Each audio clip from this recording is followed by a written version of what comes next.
All right. Yo, yo. Oh, I was supposed to put on some music. I think this is the one I used last time. Oh, yeah. Hey.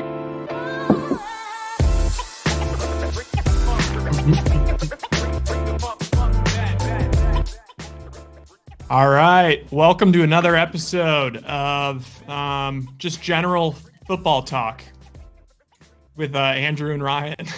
Yeah. Happy Thursday, big guy. We made it. 3 days off football, but we're back. We're back. Yeah. I need my, what's that drug called? Botching it.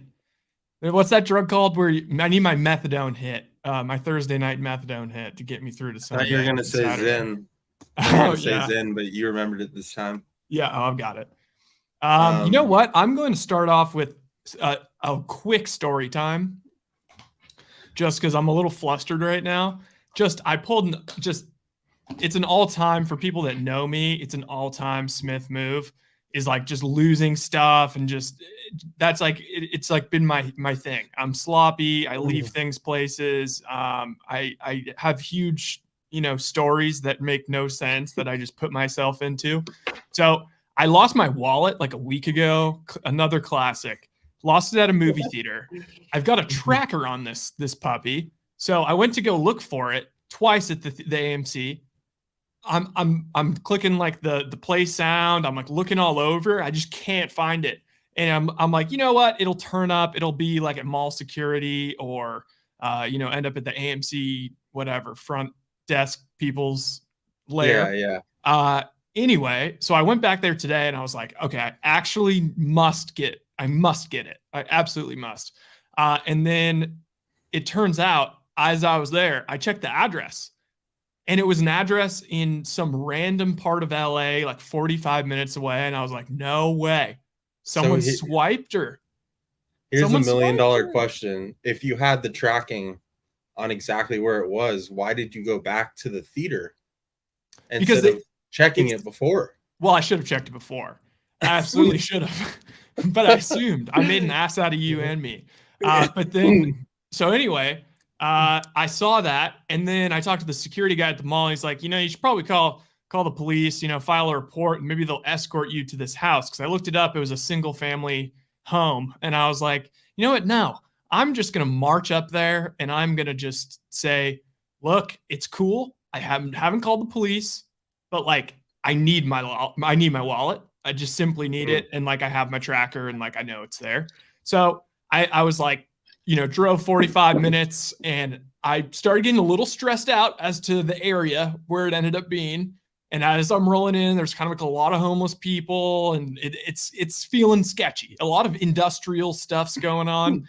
And I start to get a little scared, and I park, and I just keep following the address. Get there. So I looked up the address on Zillow, and it showed like a single family home. Turns out way out of date. And the reason why it hasn't been updated to a new house is because it was all just bulldozed and turned to a giant industrial recycling and trash place. So basically my wallet ended up in the trash. That's why I couldn't find it when I was I'm going to claim that it wasn't me, although it easily could have been. But I'm just telling myself it was some like lazy, 16-year-old cleaning all the, garbage underneath all the seats, and he just threw it in. But hey, live and learn, right? At least you made the effort to go get it. Yeah. I think that's the big thing. And you're getting things done before the first football game of the week. Exactly. Well, that's partially why I was like, I'm going to be checked out as soon as football starts. I look at it as being responsible. Yeah, I agree. I am responsible. Yeah. All right. So after averagely popular demand, we're back. There were some scorching hot takes last week. I think Geno Smith, we're a Geno Smith pod, we're a Colts pod, we're anti-Eagles, and then this week we have the battle of the bullies, Cowboys v. Mac Jones. Oh man. And then we'll preview the game tonight. I'm a huge Lions guy, as a lot of you know. So we'll be previewing the game tonight. Lions, I think, take care of this pretty easily, but we'll get to that. Or Brian, do you want to start with that game? I know we're gonna do a similar thing as we did last week. We'll go through every game. I say we just start with tonight's game. Yeah, Let's get after it. So, what is the latest on Christian Watson? It looks like Christian Watson and Aaron Jones are going to play. Aaron Jones is playing. The reason I know that is I'm in a league that I don't really pay attention to. I got a text from the commissioner saying you should start Aaron Jones, and I just responded, "Good looks," and I haven't done it yet. Well, future you can do it. Oh, Deegan, what's up? Would you start Gibbs in a 0.5 in a theoretical 0.5 PPR league?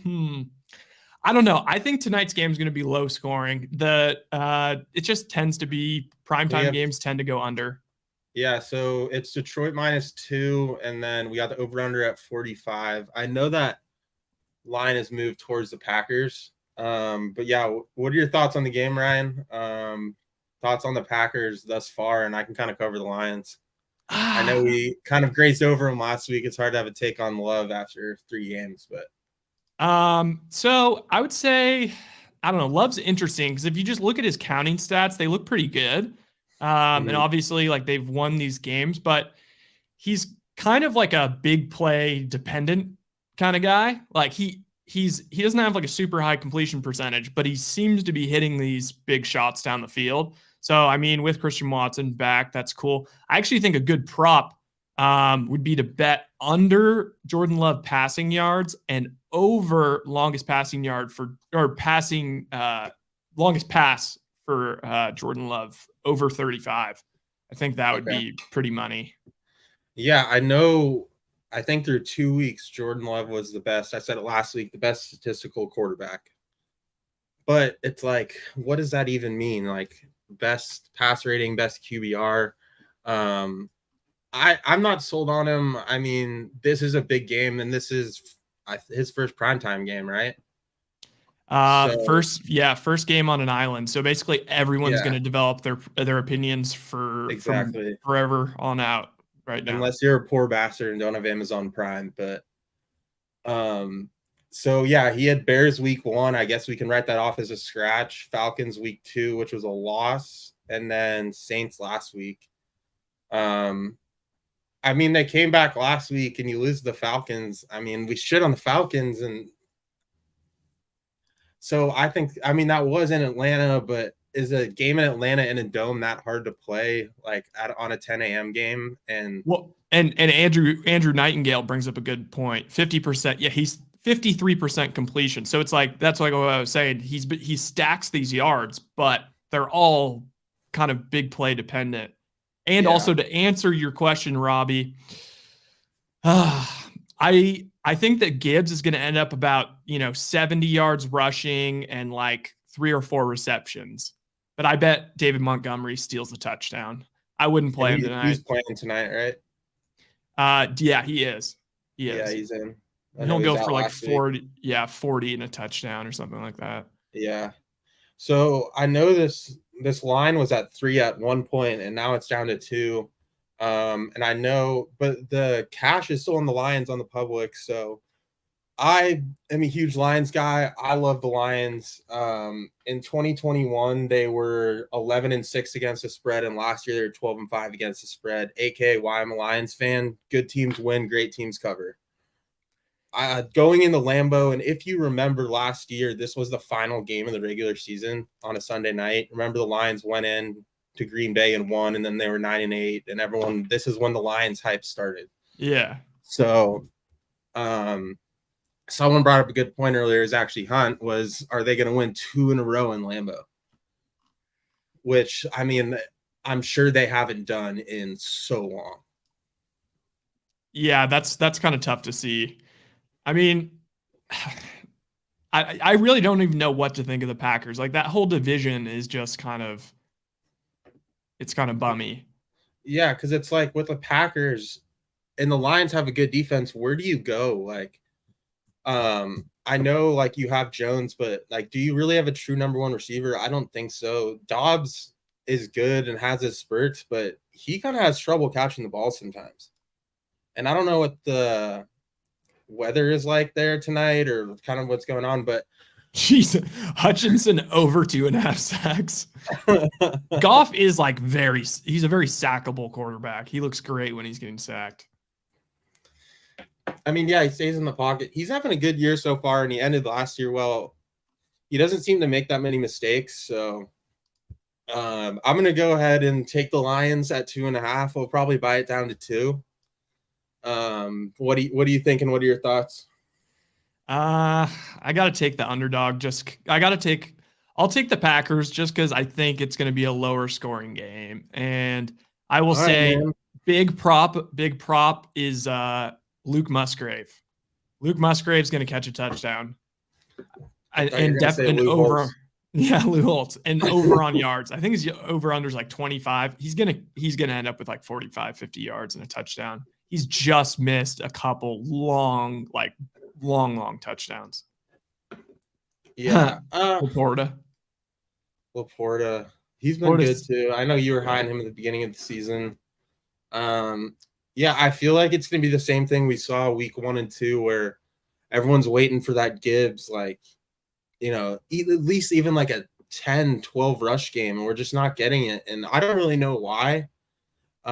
It feels like he's being held back in a way. I know you kind of want to protect your young guy, but even in the passing game, like, he's big.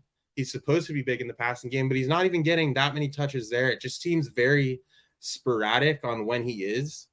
And I don't know if you've heard why. I don't really know why. Montgomery's great in goal line. I think we all expected that. But is that going to continue? Are they going to unleash him later? I don't really understand it. I just haven't seen this before, especially when they're so high on a guy and everyone else is. Yeah, it's kind of annoying. So like he did kind of get the rushes last week, but Montgomery is out. with Montgomery out. But the weird thing is that he didn't. I think he had one reception. So like they Yeah. weren't. I was sort of hoping that they would just use him, crazy usage.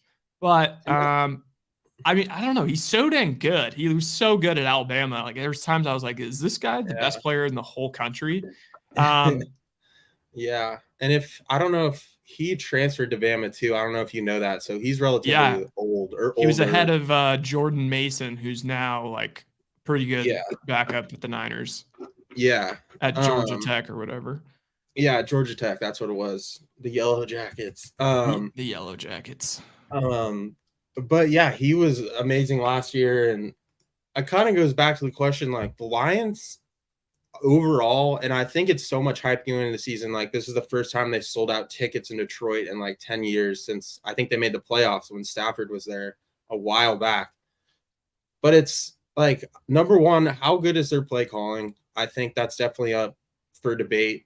And then also, do they have like too many pieces at points on offense? Which, oh my God, if you were to say that, 3 years ago about the fucking Lions, everyone would look at you like you had fucking three heads. And I don't know. And they're getting Jameson Williams They back at have some point.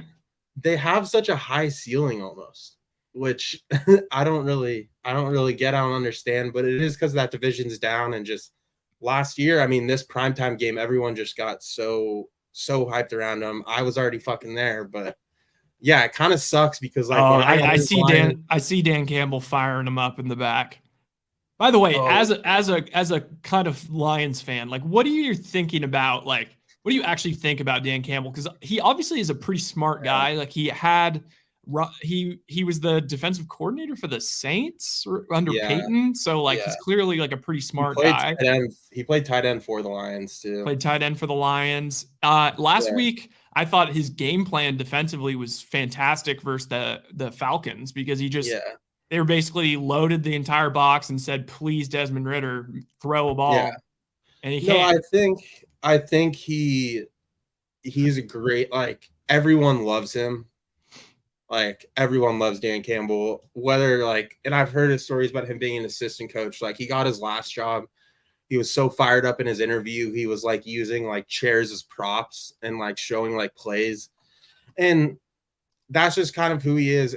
But I do think Dan Campbell is one of those coaches where you need strong coordinators, because I don't know how good of a play caller he is, whether that's offensively or defensively. I know it's not offensively, but I mean, he'll get the whole locker room together and those guys will be playing hard every week, but I'm not sure how good of a strategical coach he is.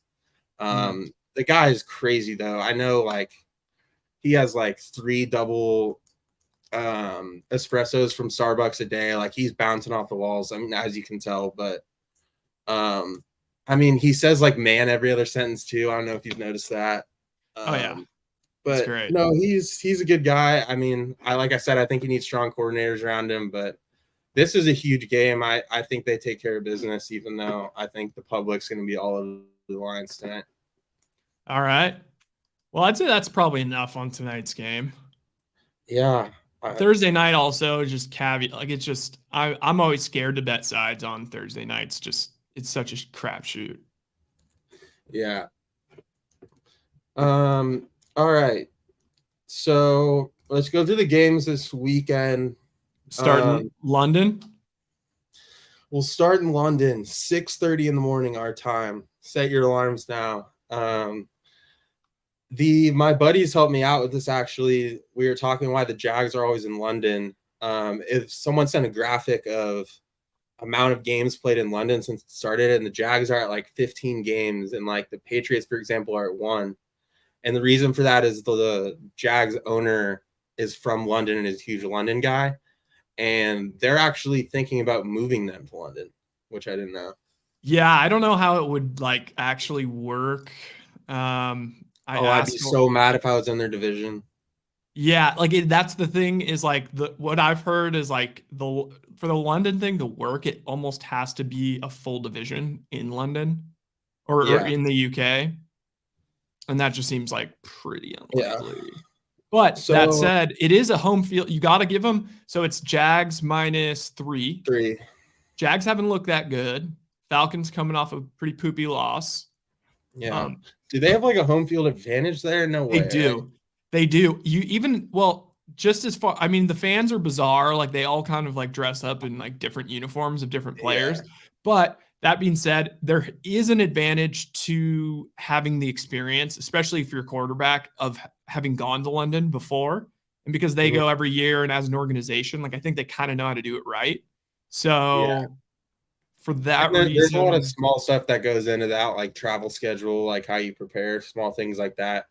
And I feel like the Falcons just are a shittily prep team. Like we were shitting on them last week, and like kind of what you said that I'll kind of piggyback off of is like, you know, their defense has never been that good. And like you go out and you get a Drake London, you got to get in Kyle Pitts, like you go out and get a Bijan Robinson, and it's like, why aren't the pieces coming together? Kyle Pitts has been, I would consider him a bust. But I consider him a bust on the Falcons and not anywhere else. Yeah, like he's a bust, but like it has nothing to do with his talent or ability as an NFL player.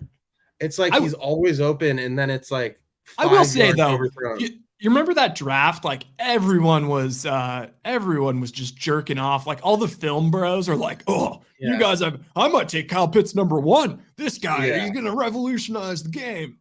Well, because he was just exactly what you kind of wanted or do want. And that's like a tight. It was almost like Darren Waller-esque a little bit, where it's like a tight end that can line up in the slot. But like, look how those two guys have panned out right now. Like they're just not playing that well, and I haven't really watched that closely, but it's like, are they just getting bullied by like offensive linemen? And I don't know. It doesn't seem like quarterbacks have a connection with them. And all I heard this year, and I know well because I fucking drafted him again, and he was on the Raiders, was Daniel Jones and Waller. Like Daniel Jones is top target. He's going to get 55% of the share. And what are you seeing this year? Not shit. He had one crazy season with the Raiders, but once people kind of hone in on them, they seem to stop it pretty successfully. Yeah. Yeah. I mean, well, the thing is the Lions kind of gave the game plan last week. Like just load the box. Like make it so that their rushing attack doesn't work. What I don't understand though is their offense last year, like Mariota can't be that much better. And yet last year, anybody who like, was playing fantasy football knows like Cordero Patterson it was like 3 touchdowns a week or like at the beginning Yeah. of the season. Like it was crazy. Yeah. I want Heineke. I don't know what it's going to take for them I to go to know. Heineke, but Yeah. give me I mean, Heineke. what doesn't work in that case is them being 2-1. I think that prolongs. I do think he's going to come in, but that prolongs when he will. Yeah. But I mean, that division on top of that too, that division, I think 9 wins. I know everyone started good in that division. Everyone was like, oh, AFC South, like, are they actually good? Are they for real? It's like, no, they're not fucking for real. Get the hell out of here. Like, I don't want to be told that the AFC South is for real. And you know what? I don't want that either because I don't want them on primetime games. Yeah, exactly. But Exactly. we are a pro Colts podcast, so keep that in mind. Yeah, the Colts are going to win that division. And I said AFC South is NFC South. I'm an idiot. Sorry. Oh, yeah. Well, NFC South sucks too. NFC South. NFC South, Falcons, Panthers, Saints, and Bucks. And I think 3 of those teams started 2-0. I could be wrong. But I don't want to be told they're for real. I mean, think about your quarterbacks, right?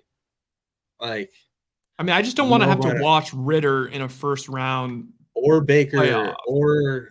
or Baker or Bryce Young, who we'll get to later, but I don't know my thoughts on him yet. I know he doesn't have any weapons around him, and then the Saints. Who's the best quarterback in that division? Jameis. I mean, that's the obvious answer, but like, it's either Jameis or Dalton.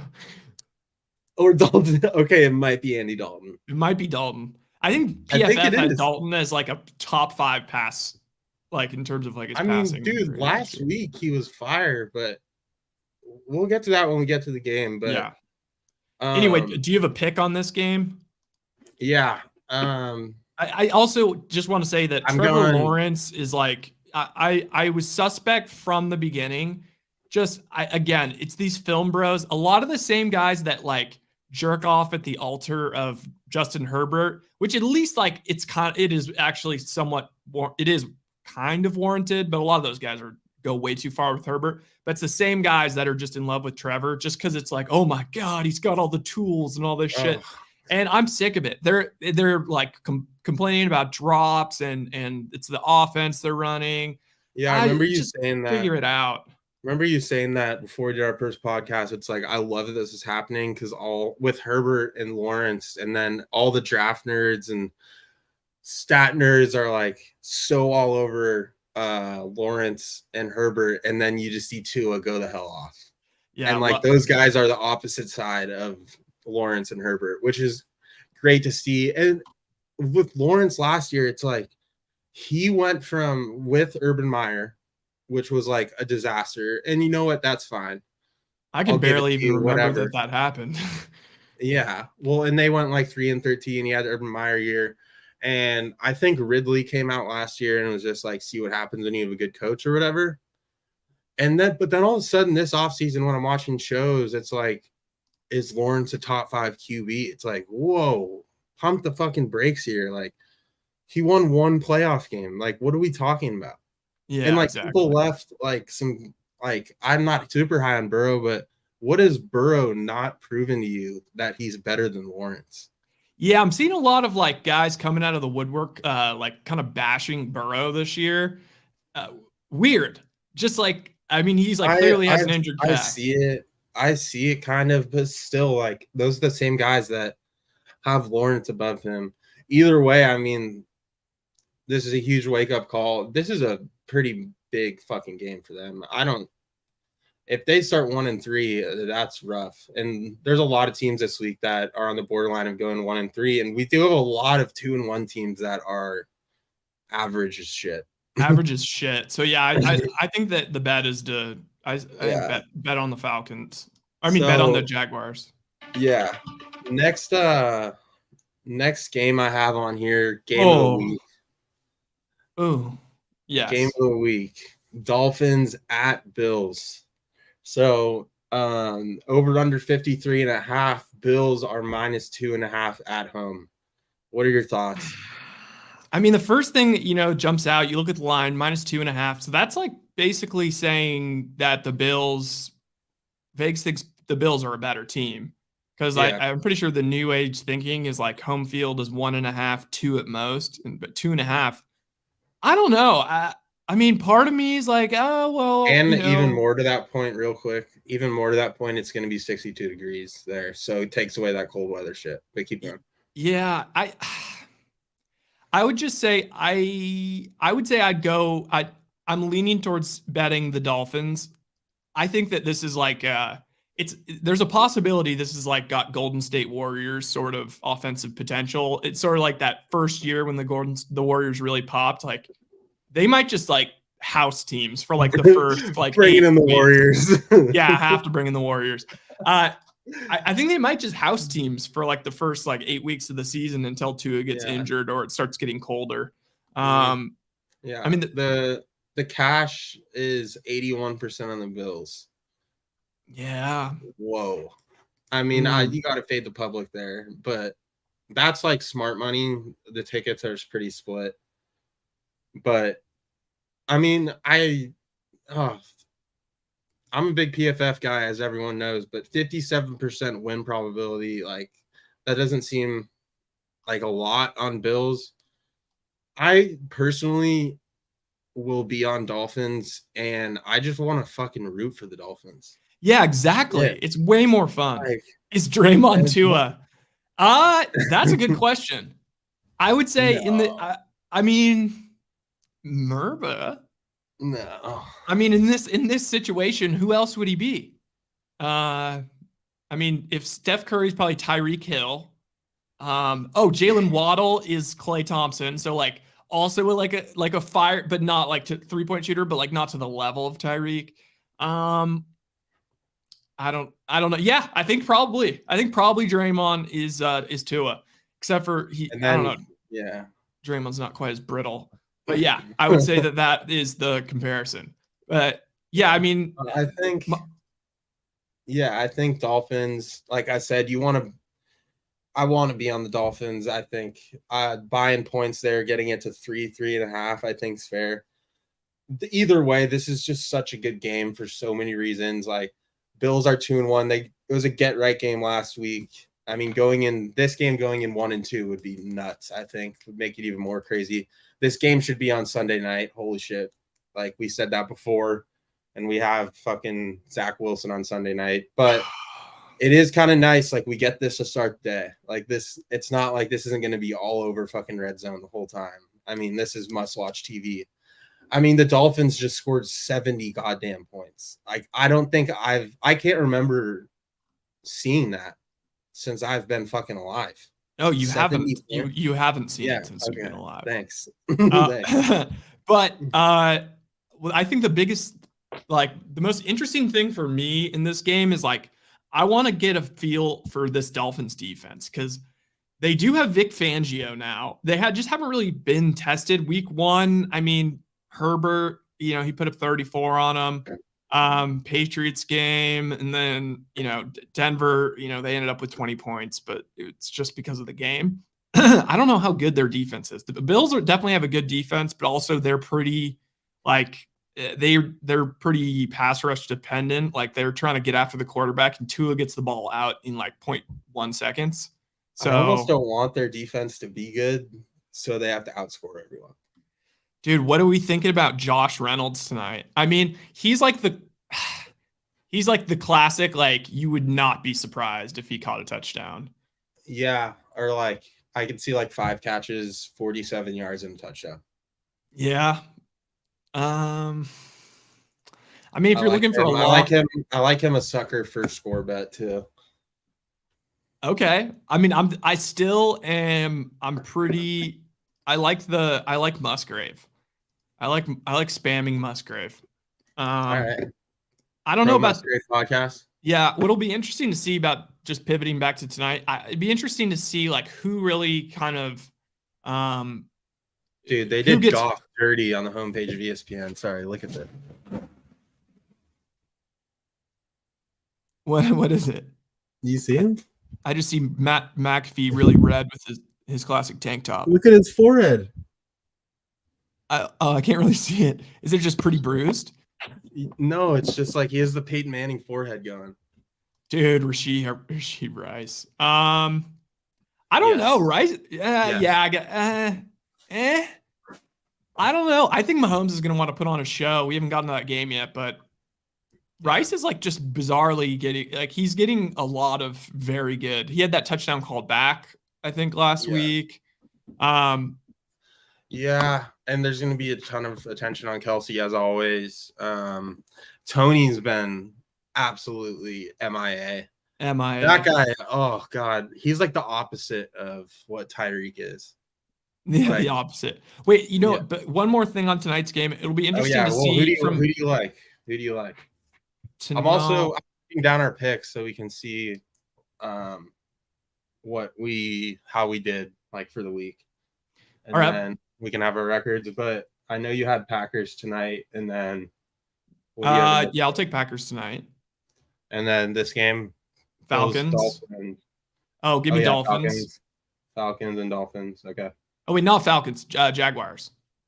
okay, Jagging off, baby. all right. I'm on the Lions. Um, I am on the Falcons, and I'm on the Bills. So Okay. we're going at it. For button heads. I like it. Yeah. So we can want to go to the next game and see if we finally agree on something. Yeah, that sounds Oh good. God. Also, Okay. I'm setting a timer on this okay, game, set a timer. and for good reason. This is going to be 1 minute sudden death. This is the Broncos at Bears. 3, 2, 1. All right. Denver minus 3.5. Give me your thoughts in 20 seconds. Denver's offense, actually, Russell Wilson's been not bad this year. He's looked better. He absolutely has looked better. It's just the defense. The defense, I remember there was that crazy thing. It was like, if the Denver scored 17 points last year in all their games, they would have some great record. But it's been the defense this year. I have to think Sean Payton's good enough to rally the boys, although, they're not very good on the road. But the Bears are doo-doo ass. I don't trust them to put up. I trust Denver to score points. I don't trust Chicago to score points. So I'm gonna go with Denver, but like I would never bet that. But I will, for this sake. Yeah. Yes. I think we can all pray that this game is not close so we don't have to watch it on Red Zone, because it's like they have to show one score games. It's like, so I'm going to be on Denver. Their defense outside of last week, like it was, let me see. Their defense outside of last week was 16 points and 20 points. Both at So home. what if? Yes. Yeah, what if that's in Chicago? It might be cold there. I have this image of Justin Fields running all over the field last year, and I don't know if that's ever going to come back. So I thought, maybe the Bears, but like you said, I think Sean Payton's just too good of a coach to let this happen. Like yes. And I think this comes down to pride for him and Russell Wilson. Exactly. And I think if they drop this game, like as dumb as it sounds in this day and age, it's like, oh my God, it's like a career. Like people aren't going to forget this shit because Russell's nearing the end of his career. Right. And like you said, if Sean Payton's really out on this guy, dude, this is the game where he gets exposed. Hot take. What if he's trying to fucking expose him and he's like, okay, if he loses to the Bears, then I can get rid of this fucker. I mean, honestly, I think he almost, I think, would want Russ to do a little bit better, because I think Russ has got kind of a tradable contract. Like it's like 24 million, I think, after this year. No one's gonna want that. In the world of like 50 million quarterback, like you could talk yourself into it, maybe some poopy Russ. But yeah, Broncos country, let's ride. All right. Giants are a dumpster fire. I'm a Rangers fan. All right. All right. All right. This is a good game. Viewership wise, maybe not. On paper, great game. We got Ravens at Browns. Browns -3. over under 40.5. I'll go first here. I really like Cleveland here. I feel like the Ravens always start relatively slow, and that's kind of what is on par for a Harbaugh team and a lot of well-coached teams. It's like they don't necessarily start off too hot, but by the end of the year, everything's going to come together. And I feel like, goddamn, every time the Browns play at home, I feel like it's -3, and Yeah. I feel like it usually hits, and everyone always wants to fade them. And the one thing that worries me, big weather guy today, great weather there, so that obviously doesn't play in the Browns' advantage. But dude, their defense has been crazy good. Crazy good. So they gave up 3 points against the Bengals, 22 against the Steelers, but then only 3 against the Titans. And I know we talked about it last week, I think, under 600 total yards through 3 weeks. That's insane. And the Ravens last week, from what I remember, did not. I know they lost to the Colts, but how many points did they score? 19 points. And they had a total of 327 yards. That's not amazing, but I know that Lamar Jackson was their leading rusher in attempts and yards, and their leading receiver was Zay Flowers at like 54 yards. Yeah, who, by the way, people are really high on Zay Flowers, but he's getting like kind of just like little dump offs. Like I mean, he was really good in college. He went to Boston College. He was really good there because he was like the king of bubble screens. I think that's why the Ravens drafted him, because like I think he kind of plays into that a little bit, because you can run that RPO with Lamar and then kind of like dump it off. But yeah, it's all about getting him the ball in space, and that's so big in college. But is that big in the NFL? Like if you outside of like Shanahan, like you make one move inside, a linebacker's coming to fucking destroy you. So we'll see. And then the Browns, they are boring games. Like, I don't know what else to say besides that. No Nick Chubb, yes, but I think that offensive line is so good, it doesn't really matter. Like, we saw DeFermus Johnson come in. DeFermus. Was it last year or the year before? We saw him come in and do super well. When you have a good offensive line, that's why no one wants to pay a running back, dude. Yep. Because with the good offensive line, like, you see people come out of nowhere. Like, the Niners, that's all they did for 5 years until they got McCaffrey, was pull up Mostert, Breida, Jeff Wilson. Like, these people come from nowhere. And I mean, you've seen it this year, like A-Chain comes from nowhere. And would the Dolphins be fine with just A-Chain, or A-Chain as number one? Probably.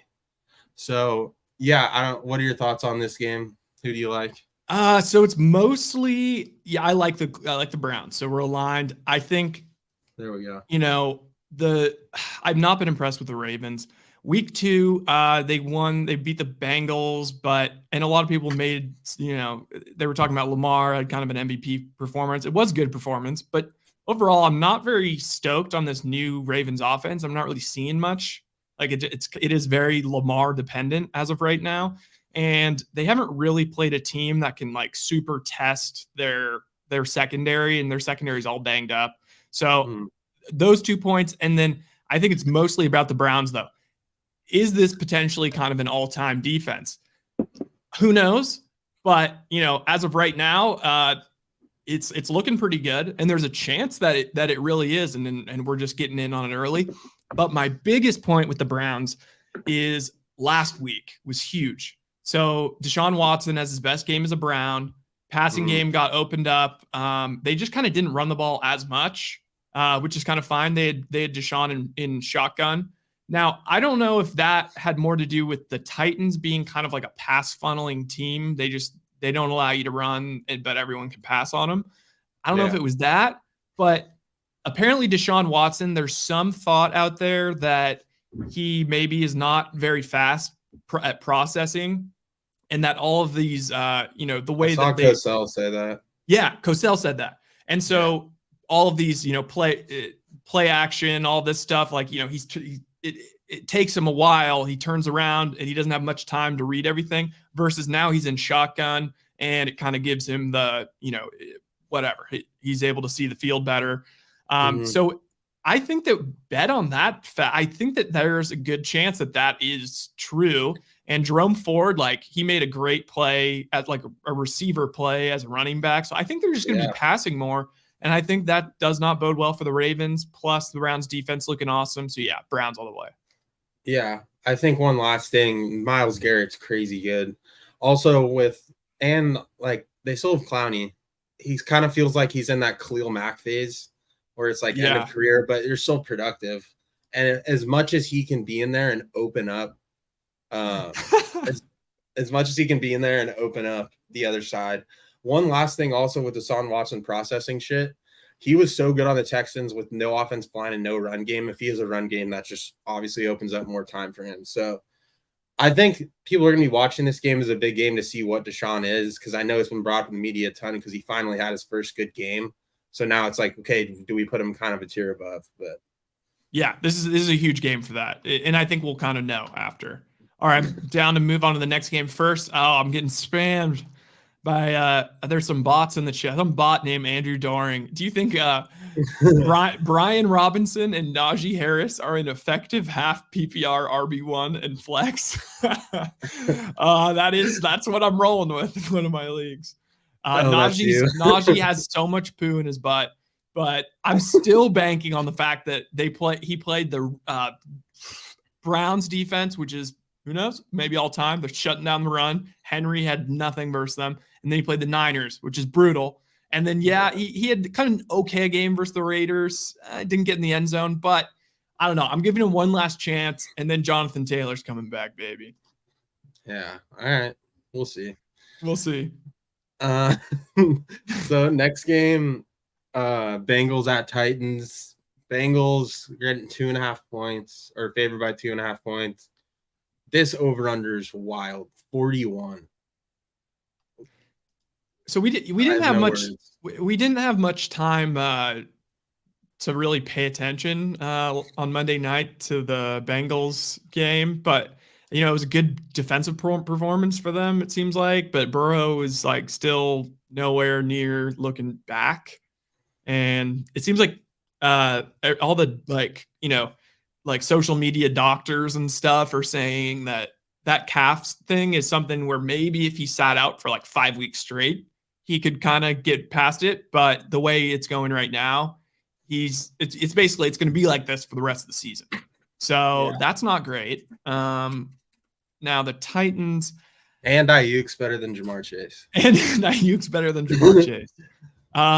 We came to that conclusion last week. I watched the game back before this on YouTube, which I kind of forgot about. It's great. It's essentially watching an NFL game with no commercials or no break in between any plays. Oh yeah, and it just goes boom, boom, boom. Yeah. So it's just like so much football in your face for like an hour. Watch tape, bro. Yeah, dude, I'm in the lab.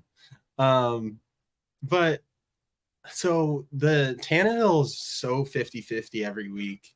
You never know what you're going to get from him, but I'm going to go off the system with Tannehill, and I feel like everyone has their own opinion and their own way to spin this, but I think it's going to be like a week in, week out. So he played like ass last week. They had 3 points. So give me a Tannehill bounce back week, and I'll take the Titans +3, +2.5.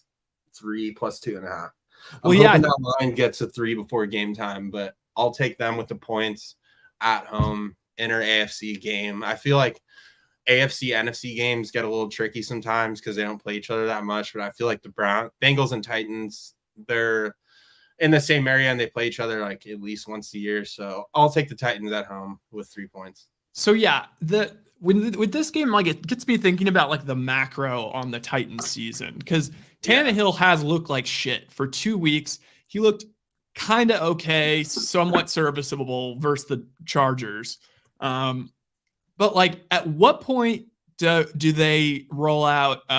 What is it? Will Greer behind him, or is it another? Titans. Yeah, it's Malik Willis, and they drafted someone this year too. Oh, Oh, Will Malik Levis. Will Will Levis, Levis. Will Levis. the So guy from Kentucky. Yeah. at what point did they just take a look at Will Levis? Because I don't know. Do you think Vrabel's the kind of guy that would tank a season if it got to it? If it got to the No, no in that no. division? So Vrabel's you're almost always kind of in it. like Vrabel is kind of like Dan Campbell a little bit. And the Little one thing, Tomlin-y. yeah, and I saw Will Compton say this and other people. It's like those guys, the Titans, us off a loss will always be ready to play. And I say Will Compton, he has hot takes, but he played for the fucking Titans. So Yeah. I think, and dude, they're the same as like the Chargers, where every year it's like 7-9. Or yeah, 7-9, 8-10, whatever. But I think they'll be ready to play. This is a huge game in the AFC, and I'm trying to look it up right now. But what are the stats on teams that go 1-3? What are their chances to make the playoffs? It has to be less than 20%, right? I would assume so. Yeah. I mean, so yeah, This is a huge game. it's a huge game. I think it's. I mean, well, here's the question: motivationally wise, what is this bigger for? Is this? Do you think Titans. it's bigger for the Titans? Yeah, I think they're going to be more motivated if that's what you're asking. Okay, yeah. I mean, Bengals are coming off a win, and technically kind of a short week. I'm leaning Titans. I would say official pick Titans -2.5. Or I mean Okay. +2.5. All right, take that. Yeah, I'm excited for that game personally. Yeah. But next we got our boys in Indy. The Rams are visiting. This line is even. I don't believe besides Taylor, like we have anyone out really. Richardson's gonna play. He's gonna play. Yeah, that's what I was saying. I don't think anyone's really out. Here's the $1 million question, and I think you know what I'm going to say. Are they worse with AR? Or not? Okay. If you were to, do you think the line would be the same? I think that if it was Minshew, they might be favored, but it's even right now. I don't think you're wrong. Yeah. I don't think you're wrong. And I think that's for a multitude of reasons. I think people aren't sure, and this isn't a knock, but people aren't really sure what you're going to get with AR versus I think Minshew, you know exactly what you're going to get. And that's greatness. I got to say, greatness. I mean, again, his touchdown to interception ratio is insane. He did not look quite as like Minshew-y as I would like last week, but hey, I don't know. I think Anthony, they got a W. Anthony Richardson's running the kind of Jalen Hurts offense, the Shane Steichen's whatever. And then the Rams coming off a loss. Here's the Minshew stat for people that weren't here last week. Pass rating of 93 with 5,900 yards, 40 touchdown, and 13 picks in the last 24 games. I mean, elite. Absolutely elite. Sorry, what were you going to say? If he was on the Falcons, they'd win 11 games. Easily. Or commies. I don't really know what to think about the Rams. They played poorly on Monday. But I think the Rams are kind of good. I mean, Stafford.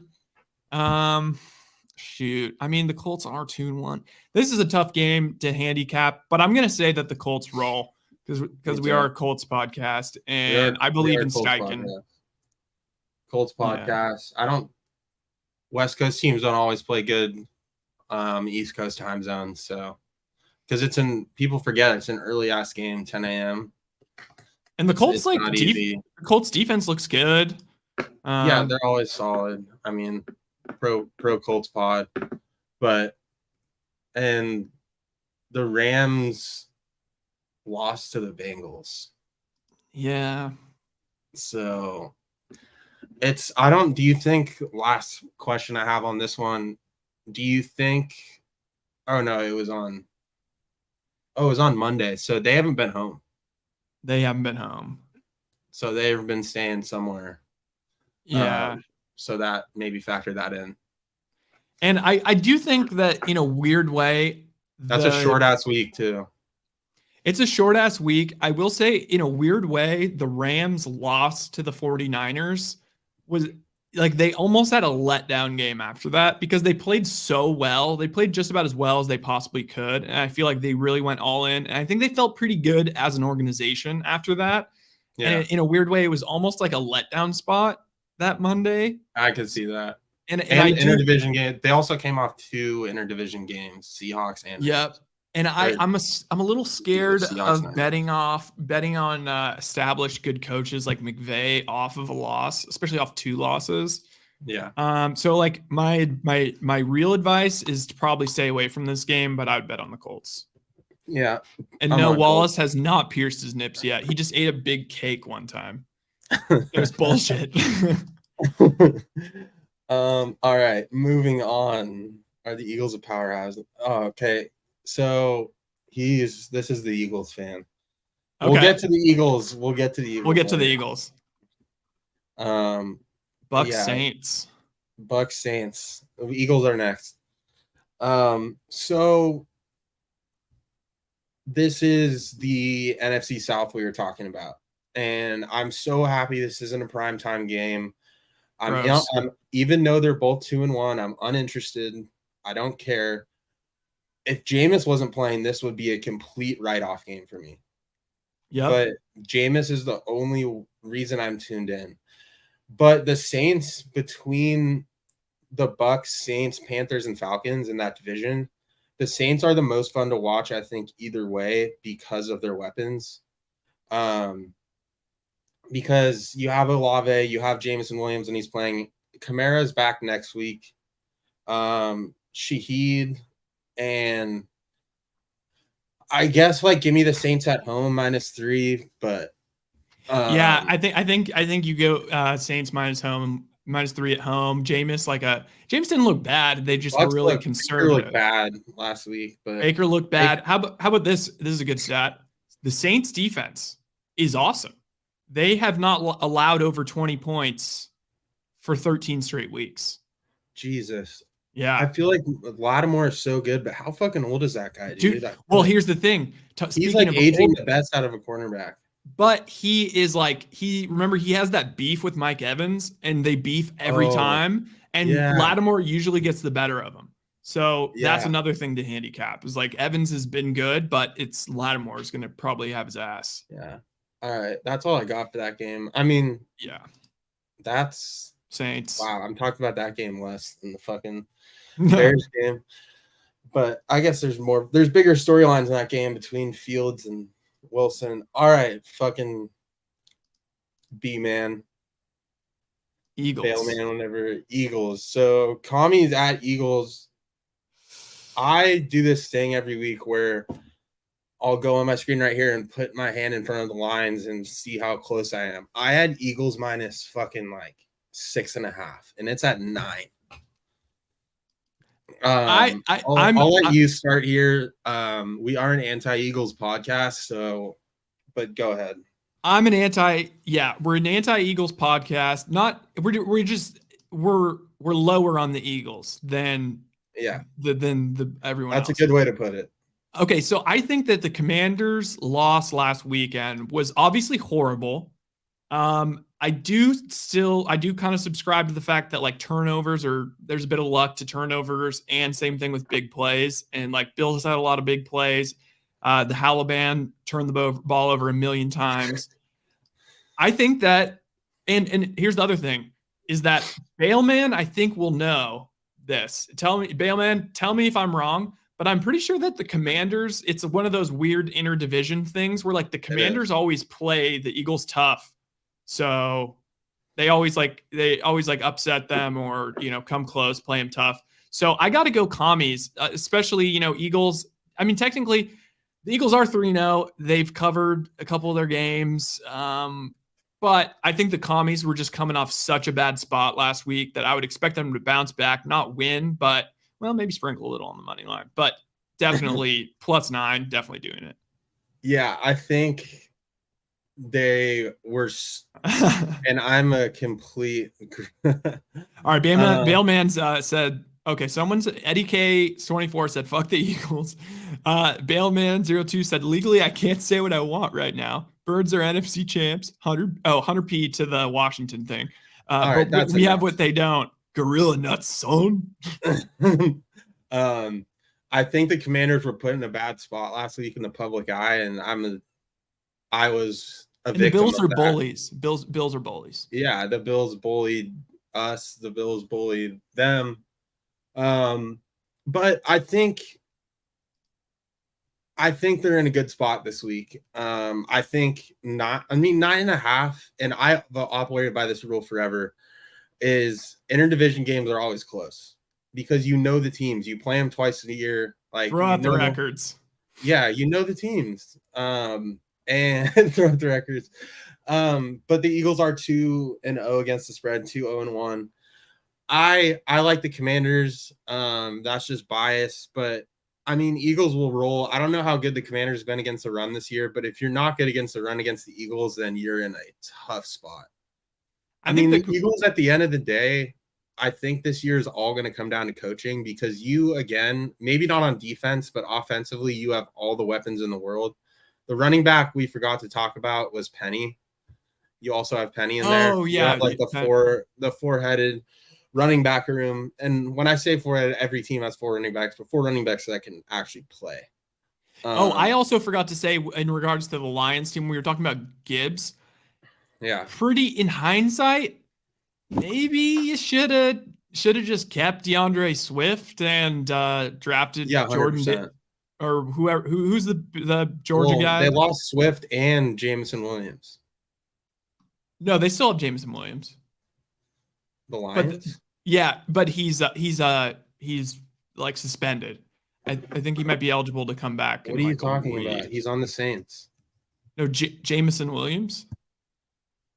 Is on the Saints. What? Or not Jameson Williams, Jesus Christ. Jamal Williams. Jesus But Christ. yeah, No longer a Lions fan after that one. yeah, they could have kept Swift and then who's the big Georgia guy that not Jordan Davis, that was the year before, but they got some awesome D tackle and it's like that's what the Lions really need. It's a big Oh, D yeah, tackle. Carter. Yeah, Jalen Carter. Oh, he in the preseason, I watched him snap to him. He was the most NFL ready guy, another guy the Raiders passed on. And dude, I was just like, he's the only team that's made me watch the interior this year. Because, dude, I mean, number one, he has so much swag. Like, and he just, I mean, it's kind of like, I'm not going to go Aaron Donald, but I am a little. He just plugs fucking holes. Plugs. And Lena that the just allows plug. other people, that just allows other people to make plays. But no, I think the Commanders do well this game. I want it to be a fun game. And this is the first time I've been excited about the Commanders in a long time because I know more than fucking 4 people on their team. So that's always a plus. And correct me if I'm wrong, I feel like the rebranding is almost good. Like I'm looking at that franchise in a different way. Yeah, Like I'm not looking at it as like the Redskins. I'm looking at it as like, I don't know if that makes any sense. dude, yeah, so Jordan Davis was the year before. I don't even know how he's done. I know he absolutely is a load. We're spewing bullshit right now, probably. Always. Let's see. Then what's the next game? Speaking of them being a new, the one thing is they might have to get rid of Ron Rivera.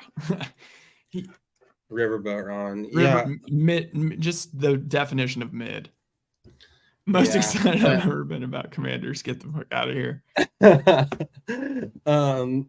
Yeah, I mean, I say that because of what I mentioned to you when we talked is they're always in primetime games. They're always on Monday night. They're always on Sunday night. And I want them to be good when they're in that situation. I know. If only the Giants didn't regress so much, we're going to be getting a lot of Yeah, but we kind of got them being good last year. So with the NFC East, it's like a give or take there. But with the Giants, at least, there's like storylines around Daniel Jones. Whatever. We'll get to them a little bit later. Okay. We can probably go a little quick over this next one. Vikings, Panthers. 0-3 bowl. Give me the Panthers to cover 4. Give me the Vikes. All right. Anything else? No, I don't really. Bryce Young might not come back, but He's I back, mean, but I don't care. oh yeah. So then that Panthers makes me have like the no Vikings. weapons, and everyone has fantasy players on the Vikings, so good luck. Yeah. Do you see that Justin Jefferson said that he was You like Panthers wants or Vikings? Vikings? Okay. Okay. What? Okay. Yeah, whatever. Justin Jefferson said Uh, like he wanted Kenny Pickett as his quarterback or some shit. I don't know if that was edited. what's fucking shit? I Kenny know. Pickett, man. Stupid. Well, good segue. We're on the Steelers Texans game. Interesting. I This is a tough game. This is a stay away game for me. I don't necessarily. I'm not that entertained with this game. The Steelers, I think, are a less exciting team than people think. You kind of touched on Najee earlier. Not that exciting of a running back, like not getting that many touches. The one guy that stands out to me to see if he's actually for real is Pickens. I'm Pickens. not very I'm not very high on him. And that's the reason for that is because of all the hype he's getting, dude. Like you even last week were Or like I was talking about Ryan Clark because he just played for the yeah. Steelers, how he's just like said that he's not a better player, but like talent wise, he's better than Jefferson. You're like, okay, that's a pretty good take. Get the hell out of here. Like, I'm so tired of this Pickens bullshit. Like, what has this guy proven? How many touchdowns does he have in his career? Like 3? Well, the thing about him is that he's great for the hypothetical world because everyone, Yeah. you can never lose an argument talking about him because, obviously Pickett is so shitty that you can always just say, well, I mean, come on, he has Pickett as his quarterback. And Pickett does put him in spots where it seems like he's just constantly making contested catches like 8 yards down the field. But Yeah. he does, I mean, he's broken a few for pretty big yardage. I don't know. I mean, he's just pretty good. Yeah. And then I haven't really watched the Texans yet, to be completely honest. I'm a huge fan of D'Amico Ryan. I know you obviously are too because he came from the Niners, but I feel like he kind of has that similar vibe of what we talked about earlier with Tomlin and Vrabel, where like his guys will be ready to play. I know like the Niners D and even better loved playing for him. So I feel like, and he's like a relatively younger coach in the eyes of the rest of the NFL or kind of the way he's looked at. And like, I just like remember, and I know coordinators are more like this than coaches when they become head coaches, where it's like he was jumping up and down the sidelines for the Niners. Like he was going nuts. And I feel like his guys will be ready to play. And I think that attitude kind of plays into a younger team. And just like preaching that idea of like, it's us against the world, and dude, they got a fucking huge win last week. Like I'll give it to them. So I don't know. We'll see. I think it could be an interesting game. It's one of those games too, where you just hope it's close. But one guy that's popped on the waiver wire for everyone, and I'm sure everyone knows him now, is Tank Dell. Tank Dell. He's going to go off again this week, I think. Yeah, he has 251 yards and 2 touchdowns already and 83 yards a game.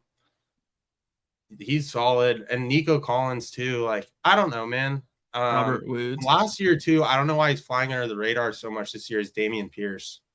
Yeah, it's because he's not. I mean, he was like second best behind Kenneth Walker last year for the rooks. running backs. Yeah.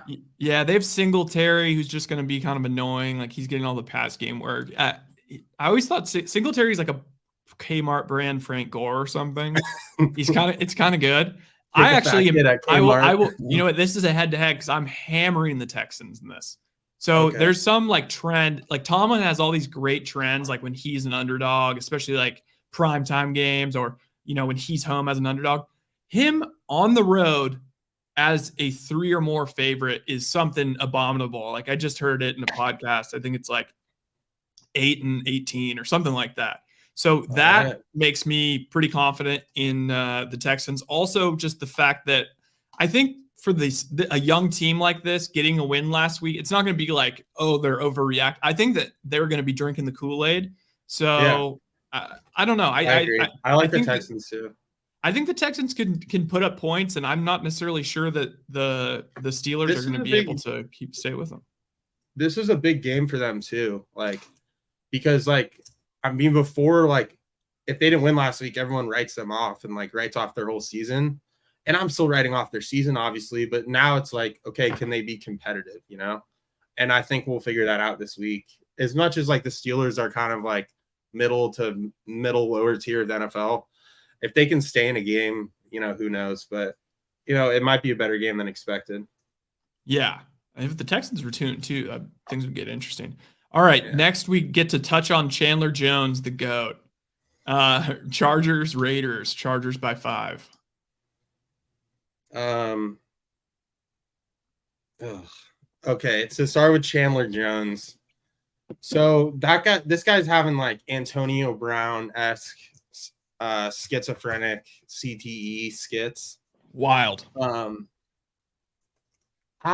So it looks like he's in a mental facility. It also like you mentioned he had like a alcohol anonymous recovery chip. Like No, oh no. I was saying he tweeted something about like Max Crosby, how like Josh McDaniels and what's his face, the owner Davis are like like they're slaves, and like Crosby's their slave, and like the Crosby GM, he got Crosby to like get these like triangle tattoos signifying his. But the triangle is like because he's in recovery. Yeah, well, Crosby's been vocal about that. Yeah, like that's part of his story. But I don't know if everyone remember this. We signed him for 3 years, $50 million, which is like, fuck, man. This always happens to the fucking Raiders. Whether it's, you know, the first one I'm going to say, I'll leave it at that. Yeah. I just fuck, dude. Whether it's a busted draft pick, whether it's this and like stuff like this, you cannot even like write up like why it would happen. He was so normal last year. He had that huge play against the Patriots where Jacoby Myers, who's now on our team, threw him the fucking ball and he ran it back. He didn't play up to his contract last year though, and now he's in this year. But if you remember on the Cardinals, he was a stud. Like he led the NFL in sacks one year, and he's the same thing as Khalil Mack or Clowney, where it's like, okay, give him any team on the other side of the ball, and if he can do anything to give Crosby or any of those guys, oh my God, no. Give them like more reps on like single coverage. I don't know. It'll be fine. Yeah. Yeah. I mean, the Raiders are just desperately needing him. Like their D would be pretty fire if you could just plug in a Chandler Jones. But, you know, our interior D line is the worst in the league, I think. And now there's no one on the other side. So we'll see. What do you think about this game though? I mean, it kind of depends if James G is playing. I think that, I mean, you know what? If anytime I see over 4 with the Chargers now, well, first of all, it's going to be completely packed with Raiders fans. So that's great. You get you go from not having, or, you know, a home field disadvantage to an away advantage this week versus the Chargers. But Chargers be more fans than at the fucking, Raiders Steelers game because more Raiders fans live in LA than live in Vegas. Oh, exactly. So 100%. And I mean, yeah, keep going. So just the 5 points. Like if Jimmy G plays, first of all, if Jimmy G gets ruled in, that line's going down to, because I think they've got it middled right now, just in case it's Hoyer or that rando rookie. But also, if fucking Hoyer's our backup quarterback and Aiden O'Connell's not, and O'Connell looked crazy in the preseason. Yeah. Well, Josh McDaniels, bro.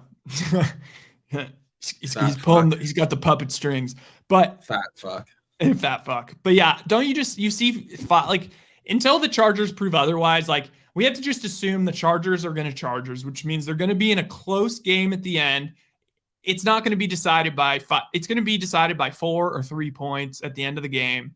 So under 5, you know, if I'm getting 5 points by the Raiders. Also, the Raiders are, you know, they need a win. I don't think they're the Chargers. Yeah, but I guess that's true. They're both 1 and 2. So I don't know. We'll see. I'm Did they get the nervous for this count? game, but like after last week, it was so deflating that like I'm not that anxious because I'm just like, you know what, I'm so pissed off, and hopefully I'm happily surprised at this game because after last week, it's just like I've read off the whole season again. But you never know if Jimmy G's playing. I don't know, man. It just sucks. Everyone's on the Chargers though, backs against the wall. Like Chandler Jones this week, everything's going in the Chargers' favor. So hopefully they squeeze out a win. But Like I don't even get my hopes up, like please. the most Don't. Chargers thing probably would be to lose to the Raiders and then after beating the Vikings and then beat the Cowboys the following weekend and then the following weekend after that to beat the Chiefs. And then And then go it's nine like and eight. oh yeah, it's like then all of a sudden they're 3-3, but they're coming off 2 big wins. Everyone's buying back in. Herbert's looking great. So yeah, that's kind of what I'm expecting. Yeah, Maybe that's I enough to don't get have Staley much. I'll fired have too. Who like knows? I All I right. don't have much to say before Next this all game. happens. Is that the end of the 10 a.m.s? That was the first one. I keep closing out of the That was the first 1 p.m. The scores. next All one we right. have Patriots at Cowboys. Okay, Cowboys. Patriots Cowboys. This is my biggest bet of the week. If I could put the most money on one bet, it's 100%. Do you mind if I start? Yeah. Oh, Go ahead. wait. Is that me? Are you muted? Or am I muted? Go ahead, sir. Chat, can you hear me, chat?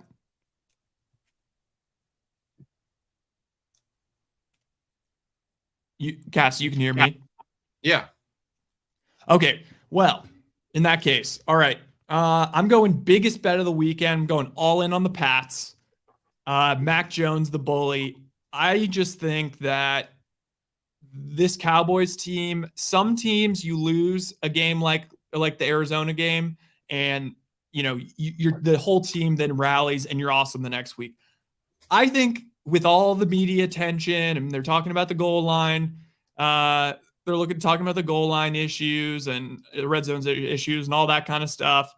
I think that actually negatively affects the Cowboys. But mostly, maybe this is kind of a silly handicap, but I like the fact that the Pats just signed Will Greer. So that's like one of the Cowboys. The Cowboys are already talking about how they're going to have to like change up a whole bunch of things. Their signals and all that kind of stuff because of that. Plus they have Zeke Elliott. So I just like the idea of like Bill Belichick, like having some moles. I'm with Bateman spewing BS. Yeah. So I think they've got a couple moles on the inside. Also, I just think this Patriots team is actually good.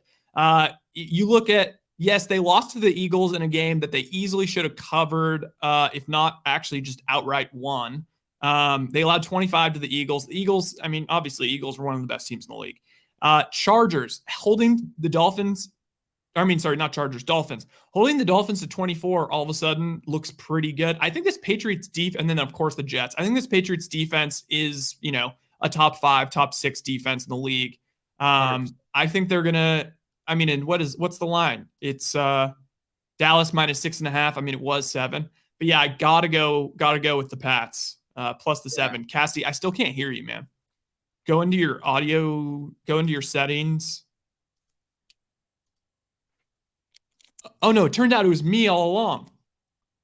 It was me. It was Agatha all along. Yeah, it switched to my AirPods for the output. Yeah. Smoke. Yeah. No, I'm not saying outright. Game outright one. Yeah, okay, good. Cowboys alt line minus 14.5. That's bad. Huge Cowboys guy. Oh. Yeah, you can hear me now, right? Yeah. No, he's saying cover the spread, not outright win.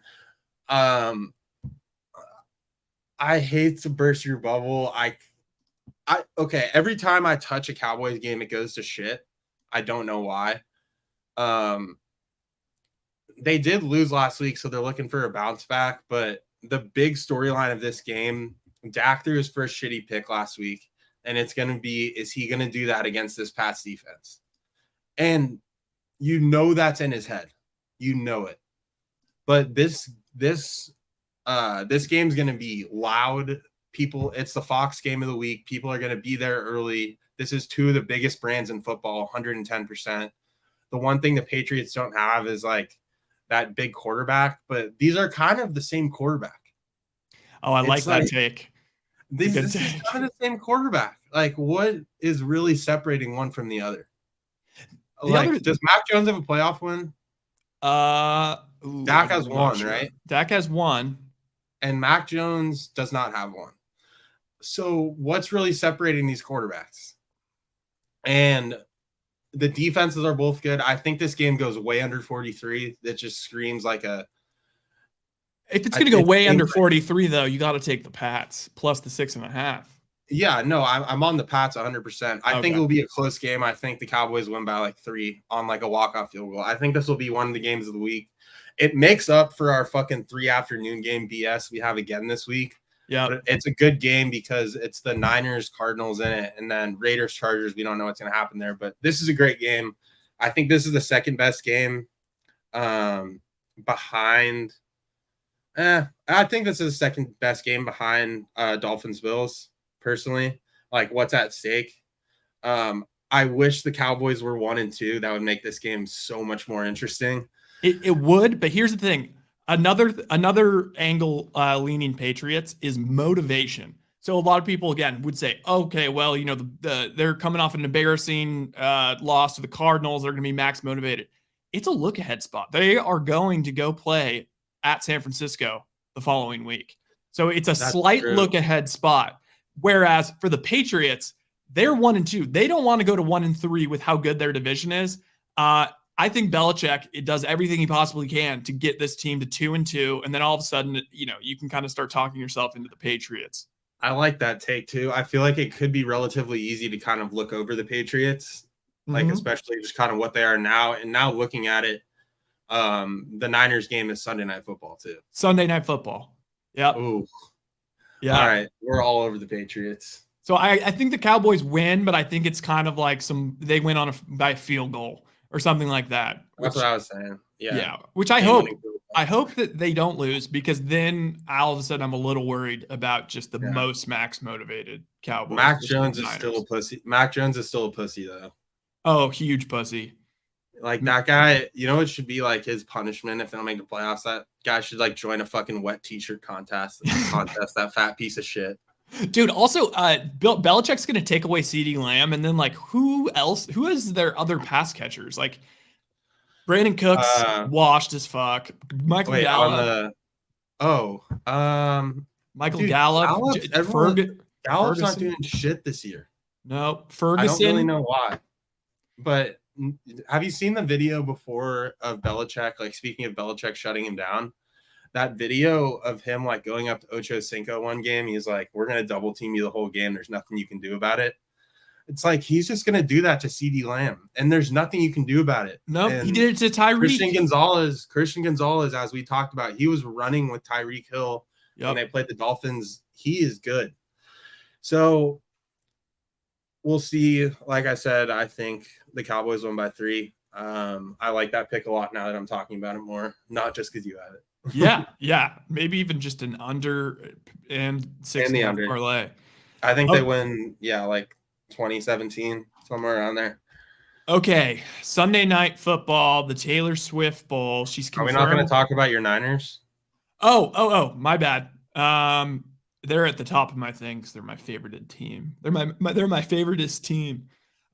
Niners minus 14. Oh God, I just, you know, the Cardinals historically play the Niners kind of tough. I think it's a little bit of a look ahead spot. Interdivision game, like I said. Yeah, I would bet on the Cardinals.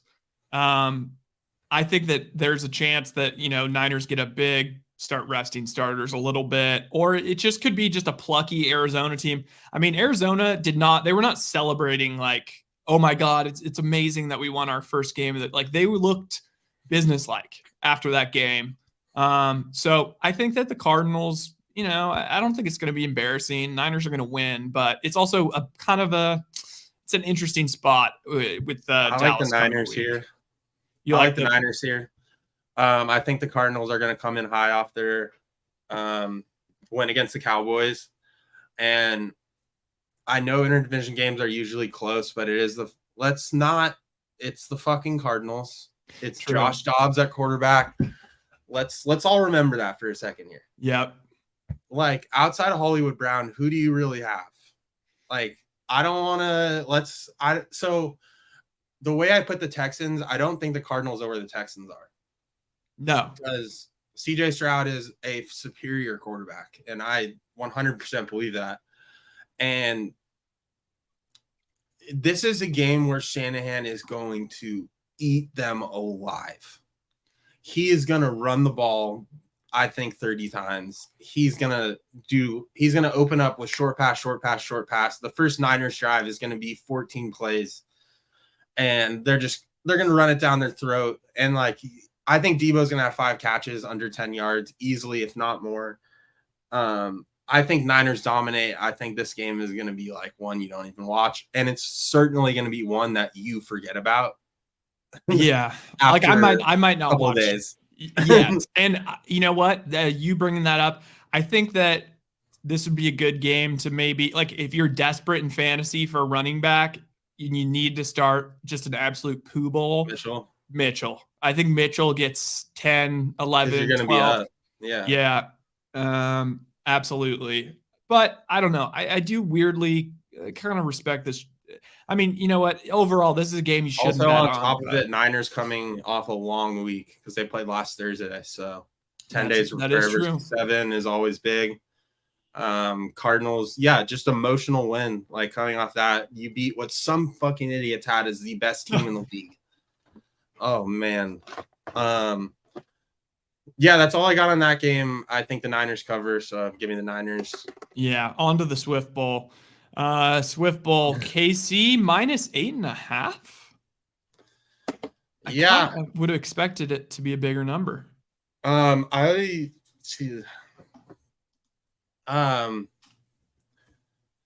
hate this game for so many reasons. Me too. Mostly because it's prime time.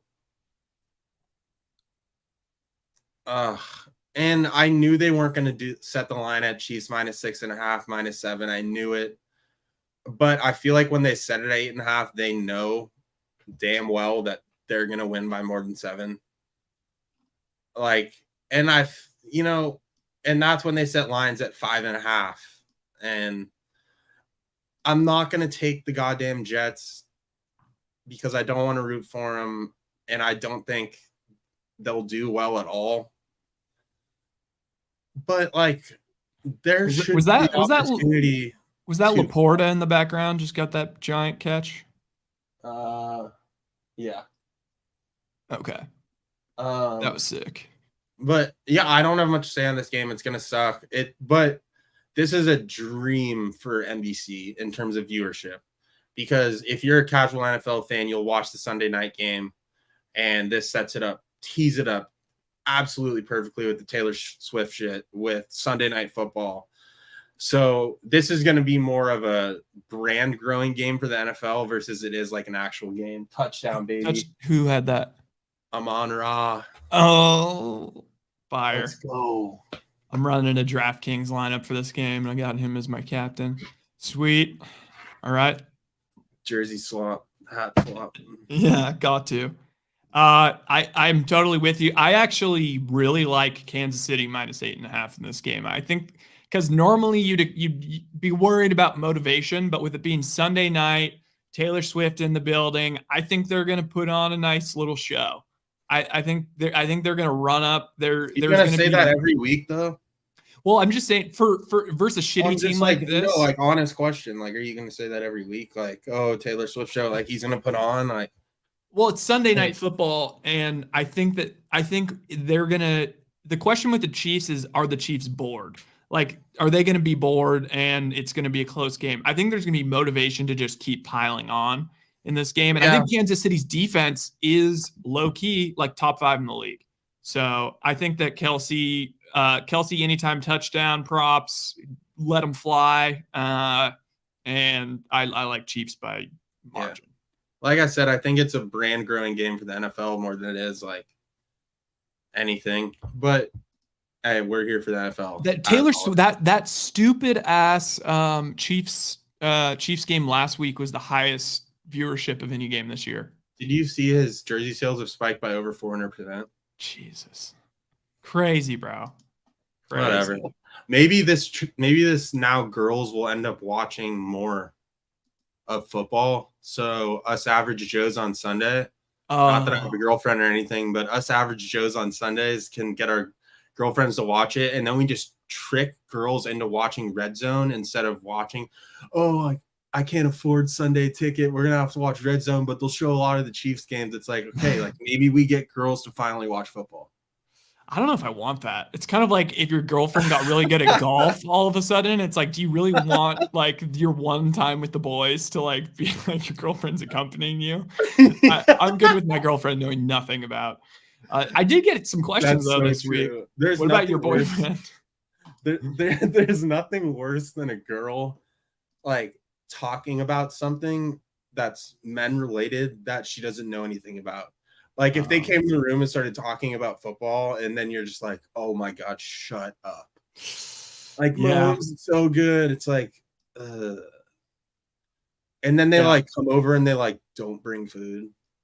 Well, there's kind of an uncomfortable. The thing is, I've been with my girlfriend for so long that this will automatically just sound like a dig towards her, but it's not her. There are girls that are, I think when they first get with a guy, they want to like feign interest in all of their guys' hobbies. And so they like all of a sudden they're going to, I've got a fantasy team this year. Yeah, that kind of stuff. Oh, yeah. There's nothing worse. I think. Right. Yeah. All right. Partners. Yeah. Stop me there. Dang. Last game of the week, and then the Monday night game. The Monday night game. I was hoping to have on a special guest. He's actually playing in a men's league. Well, we could save Monday for the Monday show and get him on. Let's do that, and then I'll give a quick college football preview. Yeah, hit me. After this ad, when I go drain my vein. All right. This is brought to you by Cassidy's penis. All right. Well, I'm just going to kind of enjoy this. I wonder if YouTube is going to like dox this because we just fully have an NFL broadcast going on in the background. Well, I don't know. But yeah. Oh, you know what? Let me quickly give my thoughts on the Dame trade. I think at first I was like, this might be the perfect trade for the Bucks. All head, no shaft. Cassidy, he's all head, no shaft.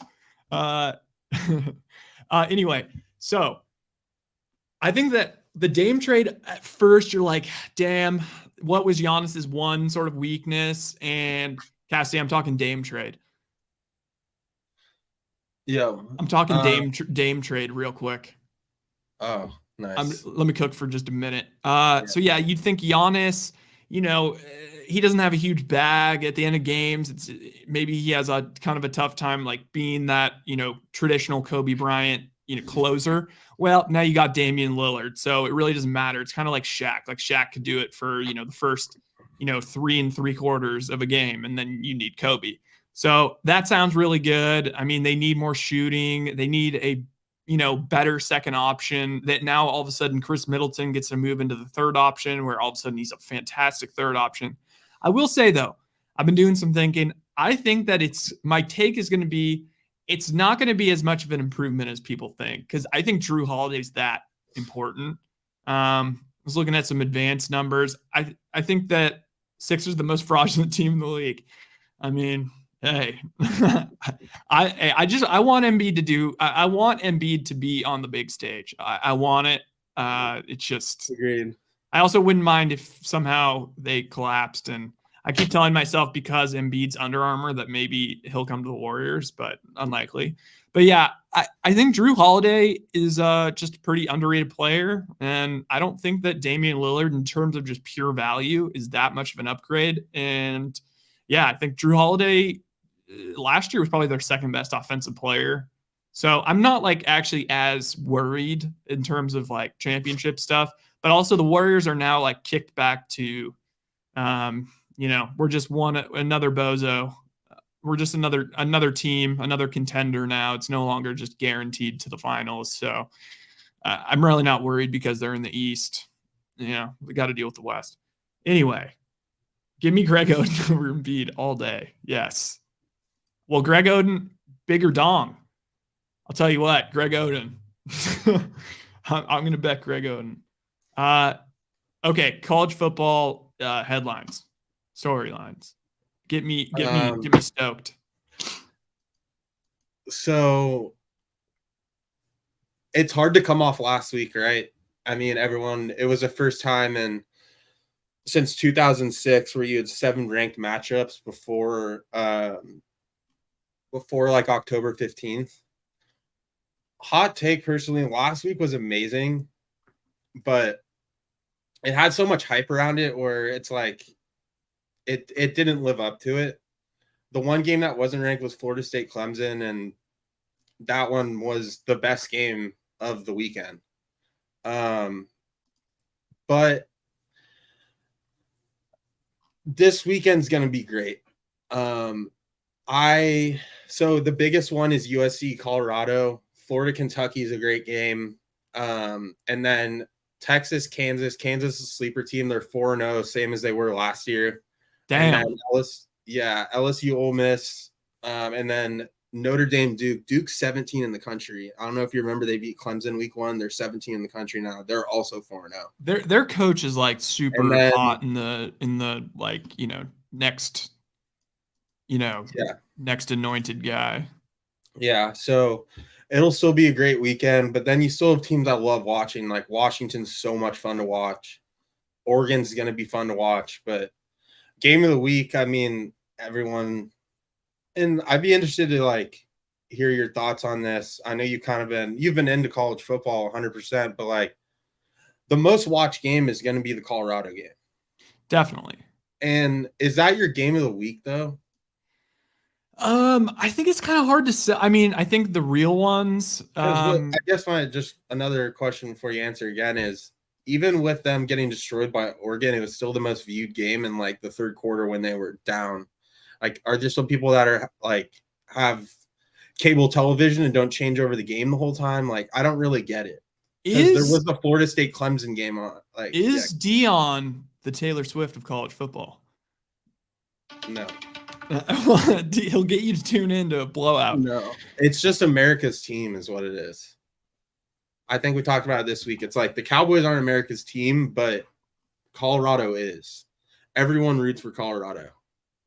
So, but wait, Oregon State is favored versus Utah? Yeah. Whoa. So Oregon State, Ugalungale. Yeah, that guy. So he was like one of the more highly recruited quarterbacks in the country. And they have him. They play super well at home. They're coming off a really bad loss at Washington State. Washington State's also 4-0, but they lost by like 10 plus at Washington State. It's a weird Friday night game too. So great game tomorrow to tune into. Oregon State's good. They have one of the best offensive lines in the country. Great two-headed monster at running back. And Utah played UCLA last week, I believe. Yeah, they did. They played UCLA last week. It was a weird 14-7 game. Utah has a crazy good defense like they always do, but their quarterback, Cam Rising, is not back yet. Because Utah played Florida first week, and they beat them, but everyone was on Florida because they weren't sure about this quarterback, and he's played well. So I wasn't surprised at the line. I know it opened at like 3, so okay. Smart so you money's weren't on Oregon State. Really? Yeah. Okay. Interesting. I mean, that sounds like a hell of a game. Yeah, and then I think. I mean, do you think is Utah the best team in the Pac-12 with Rising? I think Washington's the best team. Really? And Washington is favored by not that much over Arizona. I want to say Arizona is surprisingly 3-1. Yeah. But I think they destroy that spread. So Michael Penix, he came from Indiana. Sick fucking ball. He came from Indiana, actually.